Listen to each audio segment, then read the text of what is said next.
आप देख रहे हैं इंडिया टाउन न्यूज, भारत की बात। नमस्कार, आप देख रहे हैं इंडिया टाउन न्यूज और मैं हूं आपके साथ सुरभि शुक्ला। स्वागत है आपका हमारी खास बुलेटिन दुर्ग भिलाई की खबरों में। तो चलिए बुलेटिन शुरू करने से पहले एक नजर डालते हैं आज की हेडलाइंस पर। निगम की सख्ती, डिफॉल्टर पर कार्रवाई, बकाया कर पर लगेगा 17% अधिभार, टैक्स काउंटर वीकेंड पर भी होंगे संचालित। विधायक ने निकाली शांतिपूर्ण रैली, भिलाई बचाओ आंदोलन में जुटे शहरवासी, हाउस लीज समेत कई अनसुलझे मामले। राज्य स्तरीय महिला सहकारिता सम्मेलन आयोजित, सहकारिता में महिलाओं की बढ़ती भागीदारी, मंत्री लक्ष्मी राजवाड़े ने किया शुभारंभ। जामुल में ऑनलाइन सट्टा गिरोह का भांडाफोड़, किराए के मकान पर पुलिस की दबिश, तकनीकी रूप से बाहरी लोग भी हुए शामिल। भिलाई के बैकुंठ धाम छावनी चौक स्थित एक घर में अचानक एलपीजी सिलेंडर में आग लग गई। घटना की सूचना मिलते ही अग्निशमन कार्यालय ने तुरंत एक दमकल टीम को मौके पर रवाना किया। मौके पर पहुंचकर अग्निशमन कर्मियों ने सिलेंडर पर लगी आग को सफलतापूर्वक बुझाया और सिलेंडर को सुरक्षित बाहर निकाल लिया।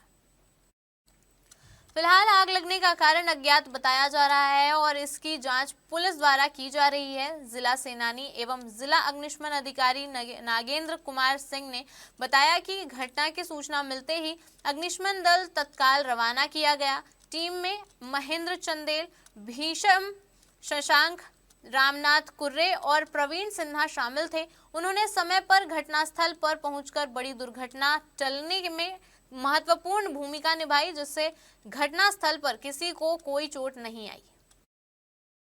दुर्ग आरपीएफ ने अनाधिकृत वेंडिंग के खिलाफ विशेष अभियान चलाते हुए रेलवे स्टेशन पर बड़ी कार्रवाई की है। इस दौरान 15 वेंडरों और स्टेशन के विभिन्न स्टॉलों के बाहर अवैध रूप से रखे गए खाद्य पदार्थ जब्त किए गए, जिनकी अनुमानित कीमत करीब 50,000 रुपए बताई जा रही है। दरअसल आरपीएफ प्रभारी दुर्ग के नेतृत्व में चलाए गए अभियान में प्लेटफॉर्म पर स्थित स्टॉलों के बाहर अनाधिकृत रूप से रखे गए विभिन्न खाद्य सामान पाया गया। आपको बता दें कि इन वेंडरों द्वारा सामान रखने के कारण यात्रियों को स्टॉल से सामान लेने में असुविधा हो रही थी और प्लेटफॉर्म पर आने जाने में परेशानी भी हो रही थी। सभी जब्त सामान आगे की कार्रवाई के लिए दुर्ग पार्सल कार्यालय को सुपुर्द किया गया। आरपीएफ का कहना है कि मुख्यालय की तरफ से यात्रियों की सुविधा के लिए अनाधिकृत वेंडिंग के खिलाफ यह अभियान नियमित रूप से चलाया जा रहा है। वहीं कमर्शियल विभाग द्वारा स्टॉल आवंटन संबंधित नियमों की अनदेखी के कारण यात्रियों और अन्य स्टॉल संचालकों को असुविधा का सामना करना पड़ रहा था। जीवनिका स्वयं सहायता समूह एवं हमर हटरी परिवार के तत्वाधान में तुलसी पैलेस धनोरा में अंतर्राष्ट्रीय महिला दिवस और सम्मान समारोह बड़े उत्साह और धूमधाम के साथ मनाया गया। इस अवसर पर दुर्ग ग्रामीण विधायक ललित चंद्राकर विशिष्ट अतिथि के रूप में उपस्थित हुए। इस अवसर पर अपने संबोधन में विधायक ललित चंद्राकर ने कहा कि नारी शक्ति मातृशक्ति का प्रतीक है और समाज से उसकी भूमिका अत्यंत महत्वपूर्ण है। आपको बता दें कि विधायक ने महान सम्राट शिवाजी की महानता के पीछे माता जीजाबाई जैसे महिलाओं के योगदान को भी उल्लेख करते हुए कहा कि हर पुरुष की सफलता और स्वस्थ समाज निर्माण में कहीं ना कहीं नारी शक्ति का योगदान होता है। समारोह का आयोजन महिलाओं के सशक्तिकरण और उनके योगदान को मान्यता देने के उद्देश्य से किया गया। थाना जामुल क्षेत्र अंतर्गत नालंदा स्कूल के पीछे सुंदर विहार कॉलोनी फेस 2 स्थित एक किराए के मकान में संगठित ऑनलाइन सट्टा गिरोह के संचालन का खुलासा हुआ है। आपको बता दें कि सूचना मिलने के बाद पुलिस टीम ने तुरंत कार्रवाई करते हुए मौके पर दबिश दी और आरोपियों को ऑनलाइन सट्टा संचालित करते हुए गिरफ्तार किया। पुलिस जांच में सामने आया कि आरोपी ड्रैगन टाइगर, अंदर बाहर, 3 पत्ती, टेनिस, फुटबॉल और रूलेट जैसे खेलों पर ऑनलाइन सट्टा संचालित कर रहे थे। गिरोह ग्राहकों को इंस्टाग्राम और व्हाट्सएप के माध्यम से जोड़कर उनके लिए आईडी उपलब्ध कराता था और मोबाइल एवं लैपटॉप के जरिए सट्टा खिलवाया जाता था। जांच में यह भी पता चला कि गिरोह ने विभिन्न सिम कार्ड और म्यूल बैंक खातों के जरिए अवैध लेन देन को छिपाने का प्रयास किया। आपको बता दें कि गिरोह में कार्यों का स्पष्ट विभाजन था और तकनीकी रूप से बाहरी व्यक्तियों द्वारा संचालन को नियंत्रित किया जाता था। मामले में पुलिस ने आरोपियों के खिलाफ कड़ी कार्रवाई शुरू कर दी है और पूरे मामले की जांच जारी है। थाना सामू क्षेत्र अंतर्गत जो है सूचना मिली थी कि कहीं पे एक बड़ी जो है ऑनलाइन सट्टा चल रहा है, जिस पर से सुंदर विहार कॉलोनी फेज 2 है। वहाँ पर जो घर है हमने उस पर रेड किया गया जामुन पुलिस टीम के द्वारा एवं क्राइम टीम के द्वारा, जहाँ से उनको जो है पकड़ा गया। पकड़ने के पश्चात जो उनके पास से बहुत सारे लैपटॉप, एक लैपटॉप मिला, कई सारे मोबाइल मिले, ATM कार्ड मिले, चेकबुक, पासबुक, ये सब हमको वहाँ से मिले।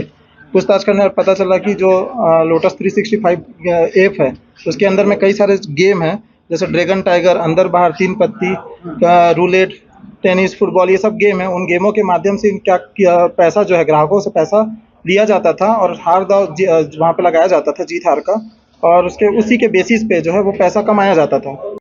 भिलाई नगर विधायक देवेंद्र यादव ने शहर में शांतिपूर्ण भिलाई बचाओ आंदोलन रैली का आयोजन किया। ये रैली शहरवासियों और कर्मचारियों को जागरूक करने के उद्देश्य से निकाली गई।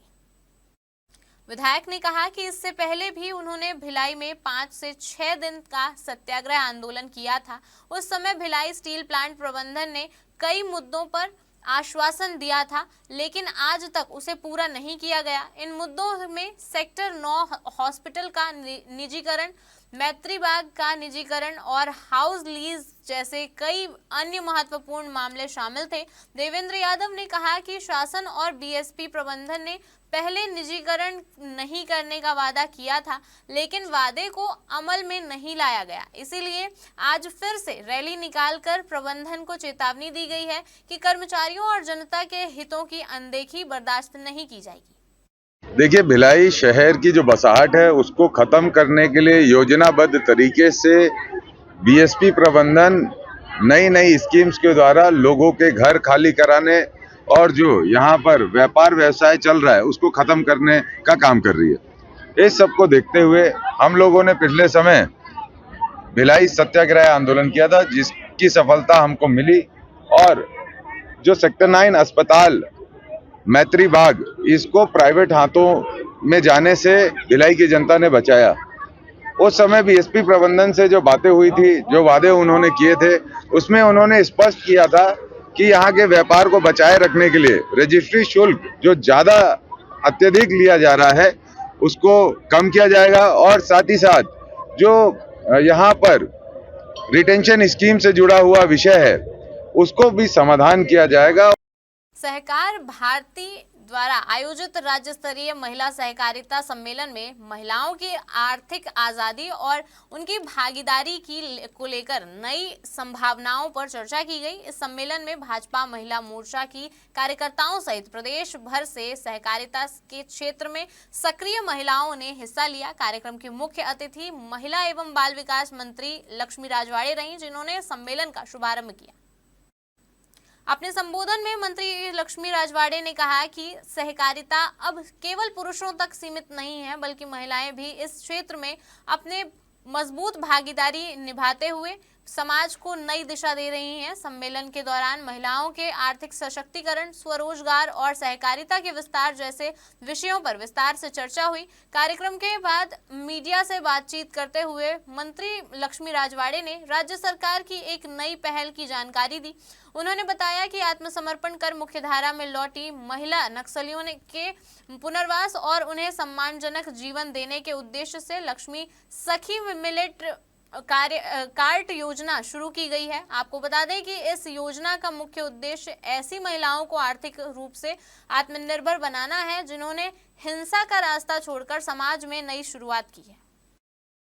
देखिए, आज सहकार भारती के माध्यम से प्रदेश स्तरीय महिला सम्मेलन रहा, जिसमें अधिकारी विधायक के विधायक सम्मिलित रहे, जिसमें हम खासकर महिला एक सम्मेलन किए, महिलाओं को उनके उत्थान के बारे में, महिलाओं के साथ भागीदारी कैसे है, हम कदम से कदम इस दिशा में काम करने की हम सबको आवश्यकता है और उसी को बढ़ावा देने के लिए हम यहाँ पे लक्ष्मी कार्ड एक आपने जारी किया है, कैसे सशक्त बनती महिलाएं नक्सली जो समर्पण करके आई उनको सशक्त बनाने की क्या प्लान और कैसा काम करें? देखिए, ये बस्तर क्षेत्र के लिए हमने जारी किया है और बस्तर ही नहीं पूरे प्रदेश में करेंगे, लेकिन अभी मेन फोकस बस्तर क्षेत्र के उस आत्मसमर्पित में जिन्होंने समर्पित अपने आप को किया है, नक्सल कुछ छोड़ के नई विचारधारा के साथ जुड़ने का काम किया है, मूल विचारधारा के साथ जुड़ने का काम किया है। वित्तीय वर्ष के अंतिम चरण में नगर निगम दुर्ग द्वारा संपत्ति कर एवं अन्य करों की वसूली को लेकर सख्ती बरतने की तैयारी शुरू कर दी गई है। निगम प्रशासन ने स्पष्ट कर दिया है कि लंबे समय से कर राशि जमा नहीं करने वाले करदाताओं के खिलाफ अब कड़ी कार्रवाई की जाएगी। नगर निगम आयुक्त ने शहरवासियों से अपील की है कि वे 31 मार्च से पहले अपने सभी बकाया करों का भुगतान कर दें ताकि किसी भी प्रकार की दंडात्मक कार्रवाई से बचा जा सके। उन्होंने यह भी जानकारी दी कि निर्धारित तिथि के बाद बकाया करों की वसूली 17% अधिभार के साथ की जाएगी। आपको बता दें कि करदाताओं की सुविधा को ध्यान में रखते हुए नगर निगम परिसर स्थित टैक्स काउंटर एवं सभी जोन कार्यालयों के काउंटर 31 मार्च तक शनिवार और रविवार को भी सुबह 10 बजे से शाम 6 बजे तक खुले रहेंगे। इसके अलावा निगम द्वारा ऑनलाइन संपत्ति कर भुगतान की सुविधा भी उपलब्ध कराई गई है, जिससे नागरिकों को घर बैठे आसानी से अपना कर जमा करने की सुविधा मिल सकेगी। हमारे खास बुलेटिन दुर्ग भिलाई की खबरों में फिलहाल इतना ही। देखते रहिए इंडिया टाउन न्यूज, भारत की बात। नमस्कार। आप देख रहे हैं इंडिया टाउन न्यूज, भारत की बात।